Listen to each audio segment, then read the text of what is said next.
Welcome back to a new episode of the AJ Show, and today on the show we are going to be talking about Sonic the Hedgehog 2, the movie. Yeah, it was a great movie. So I'm going to give you my review, my take on it. So if you have not seen it yet, spoiler alerts are going on for this one. So if you don't want to be spoiled yet, click away, come back to this later after you've seen it, or if you don't mind, then welcome aboard. As always, get yourself a beverage, sit back, relax, and let's talk about Sonic the Hedgehog 2, the movie.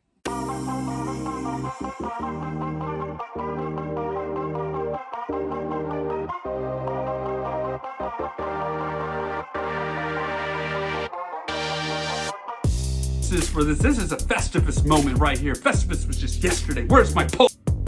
Eggman sucks. He doesn't deserve his doctorate. He doesn't. How was the island?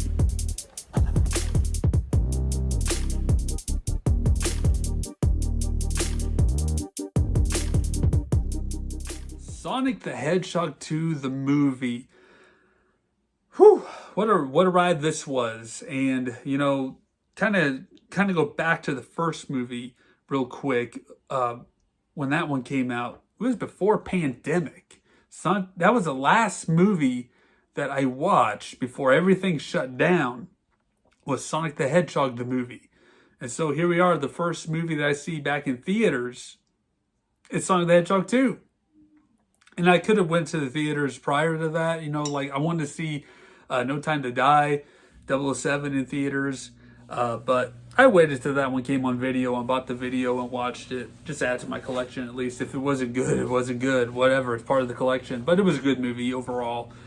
Surprise twist on that one for sure at the end of that. But we're here to talk about Sonic. We're not here to talk about 007, Daniel Craig. All right. So Sonic the Hedgehog 2. Man, for those of you who have seen it already or have not seen it, all right, man, what'd you all think? It was great. It was awesome.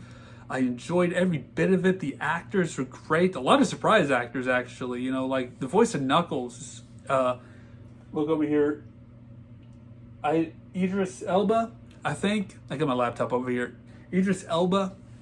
I'm not familiar with him, but he did a great job voicing Knuckles, and he played Knuckles really well. Knuckles, by far, one of my favorites on this movie here, and the reason why is just how he delivers his lines, and just how he just takes things in. He's the last of his tribe of the echidnas. You know, you see in the first movie at the beginning where the echidnas show up and they attack Longclaw and Sonic is running away. This is like a 5-year-old Sonic running, you know, giving chase. And that's when Sonic disappears to go to Earth, and his last memory of Longclaw is where the echidnas were attacking her. And of course, we find out a little bit more in this movie what was going on between the echidnas and the owls. There's like this long rivalry going on with them, and it's been over the Master Emerald. The Master Emerald is like the main thing about Sonic the Hedgehog 2, you know, for this movie. The continuity wise, you know, this is its own continuity. It's definitely a little bit, it does take different direction from the video games, because the Master Emerald, yes, was in the hands of the echidnas and still is in the video game world, because Knuckles is the guardian of the Master Emerald in the video games. He's the last echidna, as like in this movie, and he's the guardian of the Master Emerald. Well, in this movie, he's not so much a guardian of anything. He's basically a warrior. You know, the last of the Echidna tribes to bring honor to his family and his tribe. And that's the character he's portrayed. He's serious and just like a hardcore person, you know, who's been hurt by the loss of his family and the tribe and dealing with these things. You know, he has these couple moments with Sonic during the movie, you know, especially there was one in Siberia where they were snowboarding down the snow, you know, whenever getting attacked by Dr. Robotnik, and Knuckles, of course, giving chase. They were trying to get the compass at least at the Master Emerald. But Knuckles and Sonic realized at that moment they both lost things that day. And of course, Tails interrupts that. I find that funny that Tails interrupts that moment right there, just trying to capture Knuckles, and stops him right there. And of course, Tails gets attacked and gets hurt in that scene, and then Robotnik and Eggman or sorry, Dr. Robotnik, who is also known as Eggman, takes off Knuckles with the compass. Knuckles having a realization, he didn't go after the compass. He went after his friend that got hurt. So he's starting to realize some things at that moment. The brain and the gear starts rolling. Knuckles is not stupid by any means. He seems kind of dumb to things, but he's not. He's just this hardened warrior, this character that he plays, and he's naive at times to things because he swears allegiance to Dr. Robotnik in the beginning, thinking he was his friend, but he realized his loyalty is not all there, because in the beginning at the Mean Bean coffee shop, which I love that, Mean Bean coffee shop, you see Dr. Robotnik with coffee in the beginning of the movie on the Mushroom Planet, before he made his escape. He's trying to make coffee out of mushrooms. Yeah, I don't think that's going to work, Doctor. No matter how many limited attempts you have over with limited success, it's just not going to be good for anything. But, here it is, Mean Bean Coffee Shop, of course, ran by Agent Stone. Agent Stone is just so in love with Dr. Robotnik. You can see in some of the art craft that he makes in some of the lattes. What the heck? Or he's trying to do a fashion design thing at another scene during trying to figure out a different outfit for Dr. Robotnik. It's just fun right there. But he's just so infatuated, so in love with Dr. Robotnik, even to the point where he was building his Death Egg robot when he was powered by the Master Emerald. Yeah, Dr. Robotnik is powered by the Master Emerald in this one. We see a super form of Dr. Robotnik just using the power to create this giant, enormous Death Egg robot, which we call a Death Egg robot because in Sonic the Hedgehog 2, the video game, the final level is called the Death Egg. It's basically Star Wars. Think of the Death Star, all right? But there's this giant robot that Sonic fights as the final boss in that, and they pretty much create this, but it's so much enormously bigger in this movie. All right, and so, but that scene where he's creating it, Agent Stone's like, "Take me with you, Doctor," and he just gets sucked up with it. So, crazy stuff right there. But man, what a great ride this movie was. The introduction to Knuckles was definitely awesome, especially in the whenever him and Sonic first meet, calling Sonic pitiful. Or there's other moments where Knuckles is like, he talks about combat training, he's been trained for this and that, and Sonic at one point during when we were snowboarding, and he's like, "You must be really aggravated that I have no training at all," because he was outsmarting him every way. And so it was those jabs, that classic Sonic and Knuckles back and forth jabs that you read in comic books or shows and such. Such a good time. The good come back and forth camaraderie between the two of them is awesome. And just how Knuckles just takes everything so serious. But yeah, definitely a standout character in the movie right there was Knuckles for me. There was a wedding scene in this one as well that, you see some of the human interaction, a little bit less in this movie, but also they play a big significant role because they introduce Gun from Sonic Adventure 2. Gun, which is the Guardians of Unified Nations, I believe is what it stands for. I could be wrong. I can't remember what the U stood for. But Gun shows up in this one, and it's led by the guy who loves Olive Garden, who gives the Wachowskis the Olive Garden gift card at the end of Sonic the Hedgehog movie. And they capture Sonic and Tails and arrest Tom.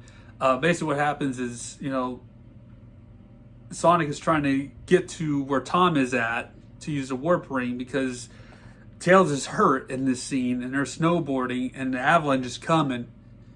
And so they use the warp ring to get him back, and they show up at the wedding with snow everywhere, ruining the wedding. And the wedding party is all agents of Gun pretty much. Even the groom and it's basically Maddie's sister Rachel, who's getting married to his name is Randall, played by Shamar Moore. So awesome right there. And it was cool scenes right there. Of course, you see Bridezilla with Rachel, and it was just a fun scene right there. And so Maddie and Rachel, they go onto this mission to rescue Sonic, Tails, and Tom, and they use Tails' gadgets that they have and have no idea how these worked, and they just use them. So they rescue them, and then they realize Dr. Robotnik and Knuckles have found the Master Emerald, and the temple that comes up is basically kind of harkens back to the ancient ruins of Sonic Adventure, but it's also, if you look closely as they're going through the labyrinth, it's Labyrinth Zone from Sonic 1, one of the most hated water levels of Sonic games, in history, is that level there. And you can kind of see the imagery and some of the walls of some of the graphics. I'm like, oh my goodness, it's Labyrinth Zone. I hated that level in Sonic 1. And so it was just fun to see that callback. And of course you see Sonic and Knuckles, again battling out in that scene, and Robotnik gets the Master Emerald. And the difference here in this one with the Master Emerald is the 7 Chaos Emeralds are inside the Master Emerald. And that's different from what is portrayed in Sonic games. They're separated. Of course, at the end of the movie, they are separated because Super Sonic does show up at the end of the movie to defeat the Death Egg robot, as Sonic is basically about dead. And he gets a hold of the Master Emerald, and he's about to be squished along with Tom and Maddie underneath the giant Death Egg robot. And then Sonic uses the power of the Chaos Emeralds to become Super Sonic and destroys the Death Egg robot as Super Sonic. Robotnik does, again, Jim Carrey as Robotnik, fantastic, great actor for this role. Very surprised by how he portrays Dr. Robotnik. He's basically a little bit of a goof in this one. A little bit more comical stuff here, of course. It's Jim Carrey. There's some comics moments in there with it, and it's just a fun time with him as Dr. Robotnik. But yeah, there's a lot of great callbacks to Sonic games in there, like the opening scene with Sonic in Seattle, standing on top of the building watching the police. Sonic Adventure 1 right there. Of course, he's over here trying to be a hero. He's not being very good at it. He's being irresponsible and reckless. And one of the hostages is like, "You're a terrible hero." It was a great thing right there. But yeah, a lot of great callbacks to some video games. You got Splash Hill, one of the trucks during a scene that they bust through. Splash Hill Zone. Sonic the Hedgehog 4. They didn't give a crap about Sonic the Hedgehog 4. Because I don't acknowledge his existence. All right, it was a terrible, terrible mobile game.